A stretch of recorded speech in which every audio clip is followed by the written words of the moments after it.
خوتي غدا مسرقة عليكم اهلا وسهلا مرحبا بكم يا جماعة الخير الزلف اللون. J'espère راكم ملاح, j'espère que تسمعوا فينا مليح, j'espère que تشوفوا فينا مليح. J'espère que vous passez une belle fin de journée du mois du Ramadan et que tout se passe bien pour vous. On débute de toutes les incertitudes et les turpitudes de l'époque actuelle. Je vais vous parler aujourd'hui d'un livre qu'il faut absolument lire et que j'ai découvert, enfin j'ai déjà vu passer ce livre-là, mais les bonnes feuilles qui ont été publiées aujourd'hui dans les colonnes du magazine Jeune Afrique m'ont absolument ils ont attisé un petit peu ma curiosité et m'ont mis du sel sur la bouche ou là sur les lèvres. Et je me suis dit, il faut absolument acheter ce livre, il faut absolument le lire. Il s'agit des mémoires de Saïd Saadi, l'ancien opposant algérien, l'ex-emblématique leader du LCD, qui aujourd'hui est âgé de 75 ans. Hein. Quand même, on a du mal. Il ne fait pas son temps, Saïd Saadi. Il a fait un livre depuis 2-3 ans. Il a publié ses mémoires. Et le troisième tome de ses mémoires, La haine comme rivale, qui parle des années 1987 à 1997, il fait des révélations très intéressantes et des confessions très intéressantes sur les rencontres qu'il a eu lieu, sur les rencontres qu'il a eues, ou les rencontres qui l'ont réuni, ou les échanges qu'il a pu avoir et entretenir avec de nombreux dirigeants algériens ou étrangers concernant des séquences et des événements historiques importants qui ont marqué l'histoire de l'Algérie, notamment durant cette période charnière du pays 1987-1997, une époque très sensible, une période très très sensible. Ça vous rappelle les événements d'octobre 88, la décennie noire qui a plongé le pays dans la terreur, qui a empêché le développement du pays, pour ne pas dire qui a compromis de façon très sérieuse le développement du pays, qui a fait de l'Algérie un laboratoire à ciel ouvert de l'horreur et de fanatisme religieux et à la fois des dérives de l'autoritarisme et de la lutte armée contre le terrorisme. Franchement, c'est un livre très intéressant. Saïd Saadi, c'était aux éditions Altaya ou la Altava, je ne connais pas très bien cette maison d'édition, mais en tout cas le livre c'est 592 pages quand même, 592 pages. Franchement, Saïd Saadi, qu'on l'aime ou qu'on l'apprécie pas, qu'on le, je sais pas, qu'on le critique ou qu'on le critique pas, qu'on soit d'accord avec lui ou pas, c'est un acteur majeur de la vie politique algérienne durant ces 40 dernières années. C'était un homme politique très dynamique, c'est un intellectuel, médecin de formation. Moi, j'adore sa plume, moi, je le respecte. Moi, Saïd Saadi, j'ai beaucoup de respect pour lui, je le respecte. Je respecte son parcours, je respecte, qu'on le veuille ou non, dans la tête du LCD de 1989 à 2012, il a été de tous les combats, il a eu des propositions très intéressantes, il a combattu pour des idées, j'aime ses idées, je partage quelques-unes de ses idées, je ne suis pas d'accord avec l'ensemble de ses positions. Je peux ne pas être d'accord avec lui, je peux estimer, il y a des désaccords profonds qui m'opposent à lui, mais en tout cas, je respecte l'homme, je respecte ses idées, je respecte son combat et son parcours. Bon, c'est pas Saïd Saadi dont il faut parler aujourd'hui, c'est pas important, Saïd Saadi on en parlera la prochaine fois, peut-être on aura l'occasion de lui faire un entretien un jour.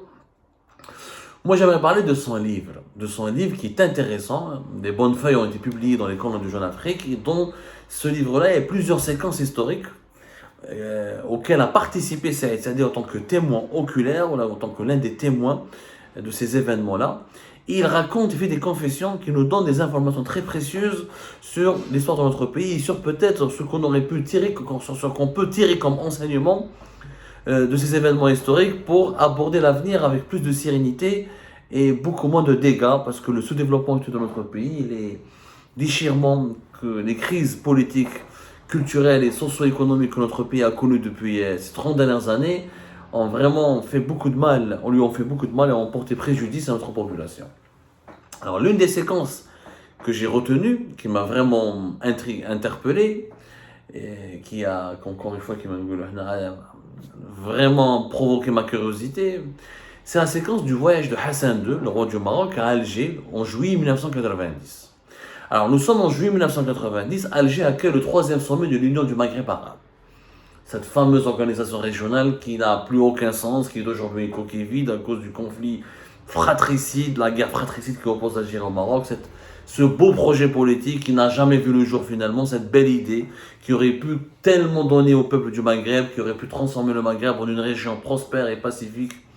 Malheureusement, ce n'est pas le cas. Aujourd'hui, le Maghreb, une Libye en guerre, une Tunisie en faillite, une Algérie au Maroc qui sont au bord de la guerre, c'est malheureux.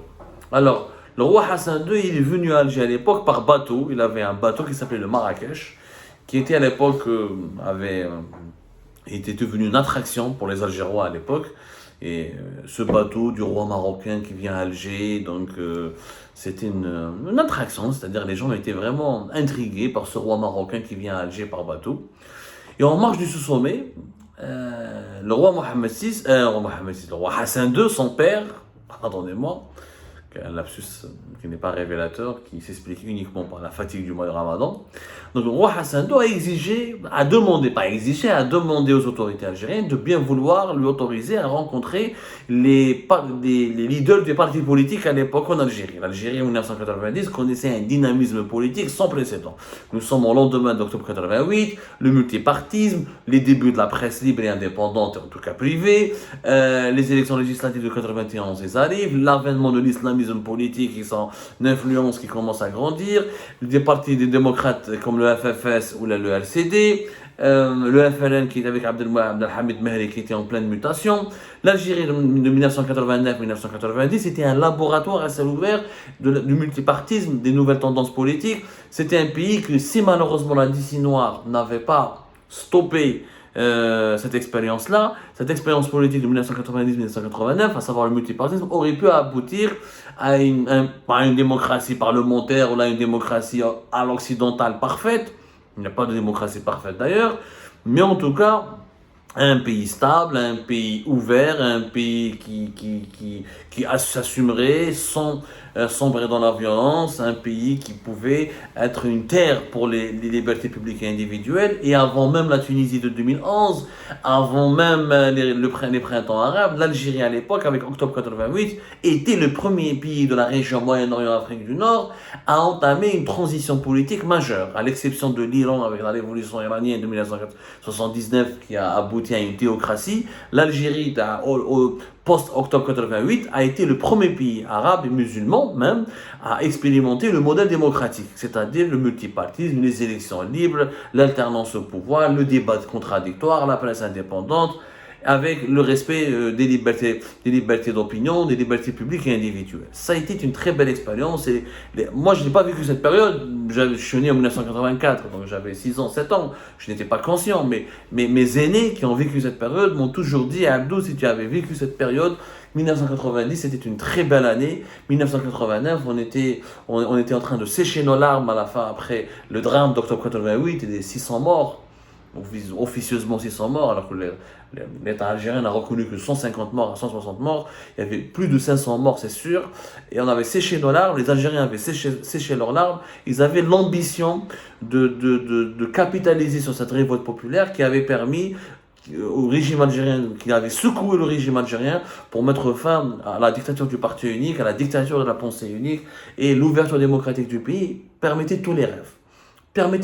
L'Algérie aspirait à tout, à la reconnaissance culturelle et identitaire, à la réconciliation avec son passé, à une relation plus apaisée avec la diversité de ses opinions, de ses idéologies, et à la construction d'un État moderne avec la participation de toutes les forces vives de la nation.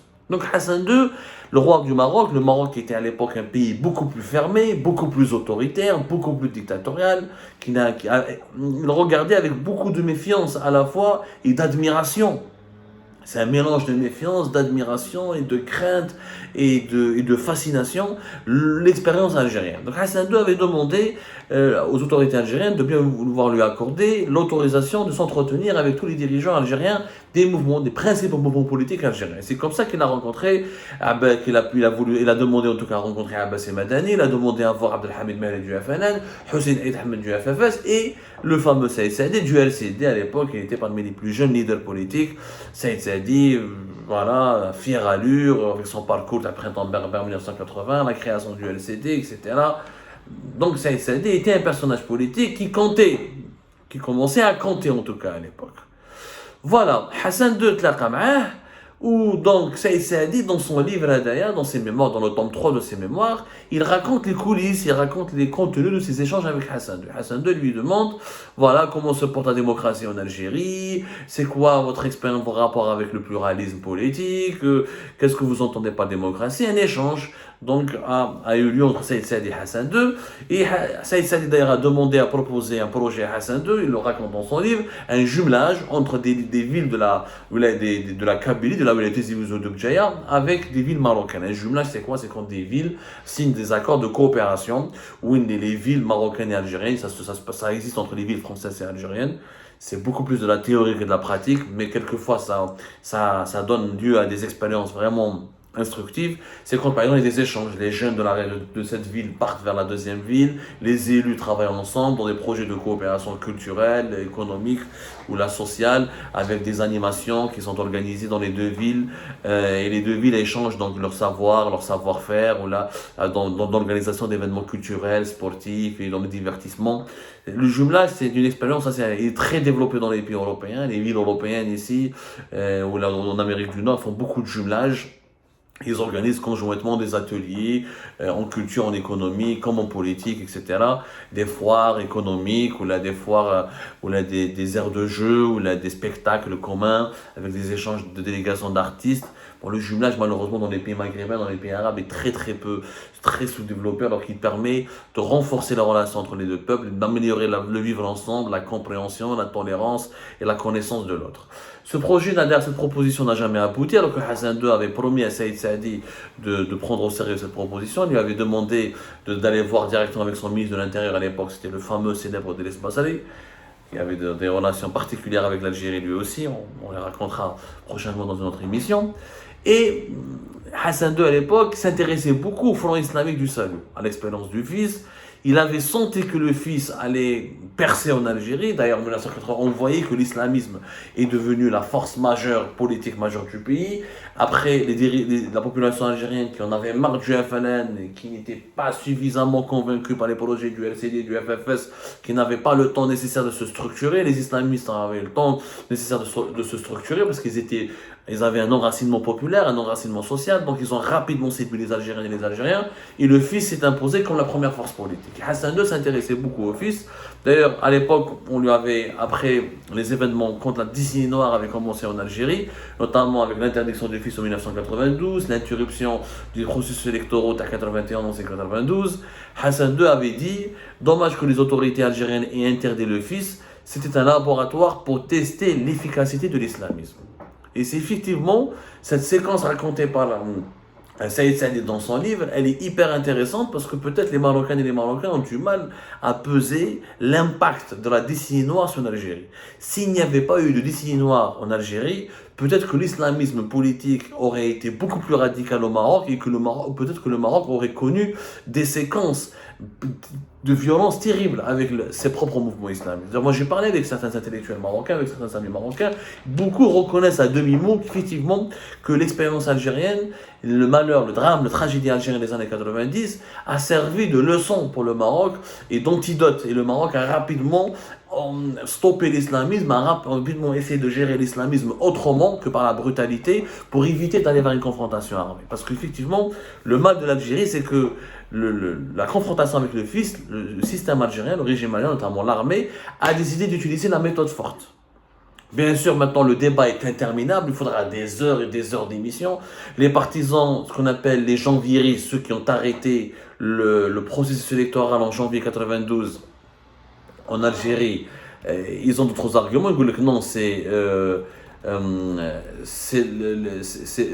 l'islamisme qui a commencé à faire la violence, et c'est l'islamisme qui a commencé les attentats terroristes, et c'est l'islamisme qui a provoqué la Habina ou la Karana, c'est l'islamisme qui a fait basculer le pays dans l'horreur, dans les violences, dans les attentats, dans l'action armée, etc.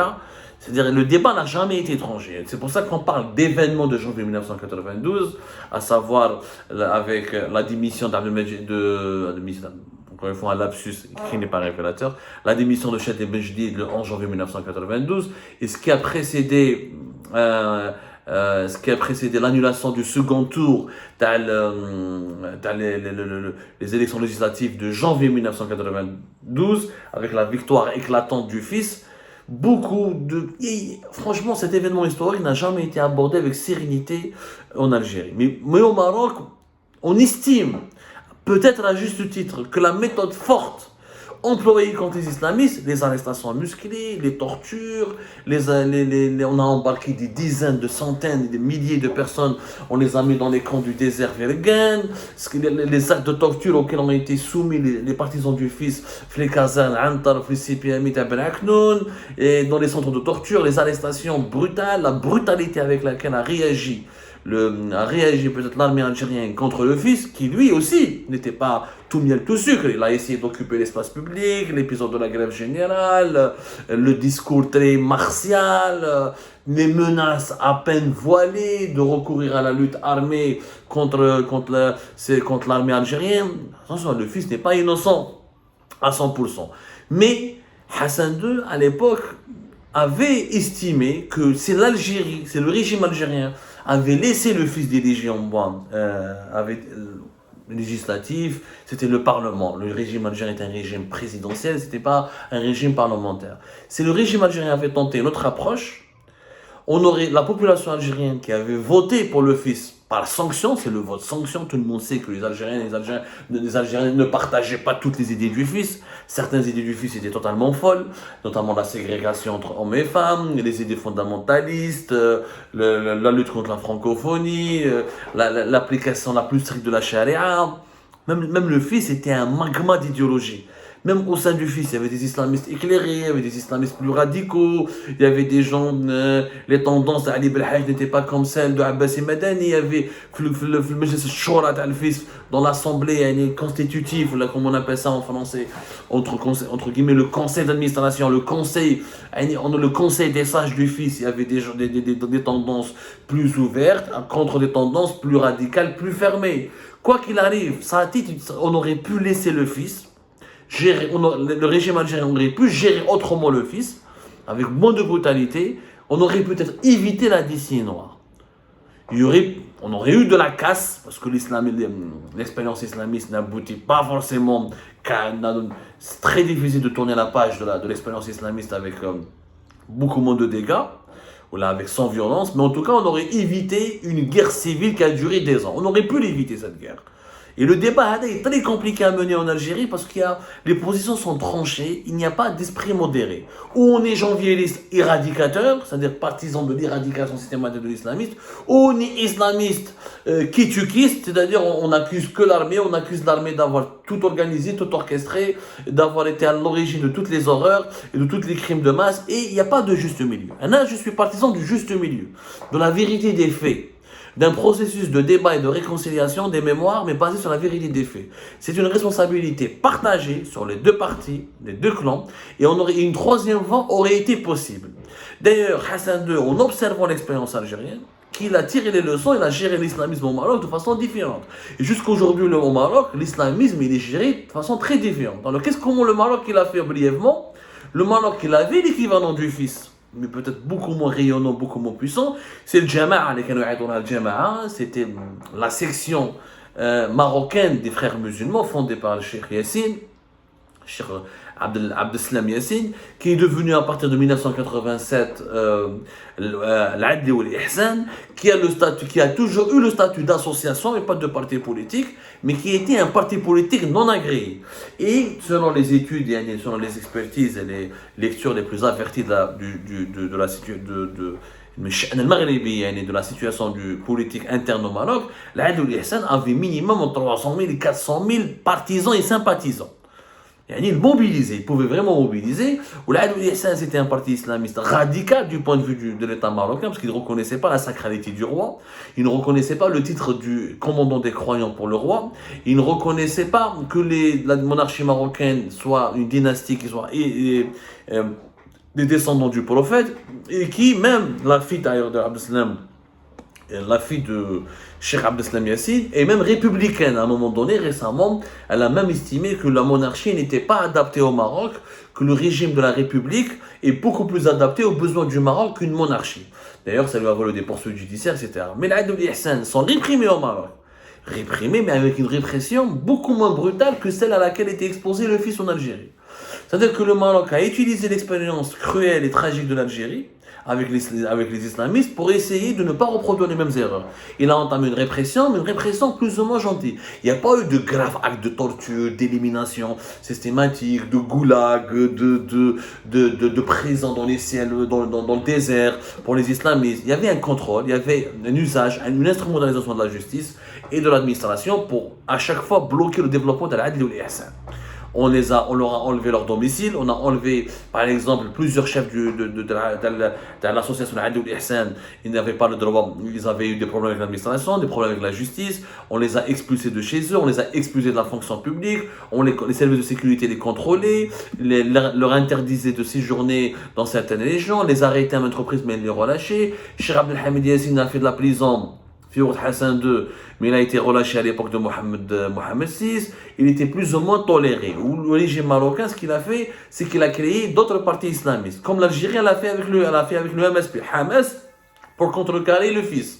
Sauf que le Hamas n'a pas pu empêcher la guerre civile, parce que le fils c'était trop tard, le fils avait décidé de prendre des armes pour dénoncer les violences auxquelles étaient, les actes de torture auxquels dont avaient été victimes ses partisans. Voilà, donc la confrontation a été classe, avait débuté. Donc la création d'un parti comme le Hamas n'avait pas vraiment un rôle important à jouer, si ce n'est de limiter un petit peu l'influence de l'islamisme politique anti-pouvoir, alors que l'islamisme du Hamas était critique, mais plus ou moins pro-pouvoir. Et bien, au Maroc, ils ont eu le PJD. Le PJD, t'as Ben Kiran qui a pris le pouvoir à partir de 2011, qui a régné pratiquement sur le Maroc, de 2011 jusqu'à 2020-2021, qui a remporté des élections législatives, qui a dirigé le gouvernement, et le PJD qui est un islamiste, qui est un mouvement islamiste favorable à la monarchie, favorable au pouvoir, qui n'a rien à voir avec l'Adl ou l'Ihsan, et qui a permis de stopper l'Adl ou l'Ihsan dans son avancée, dans ses influences,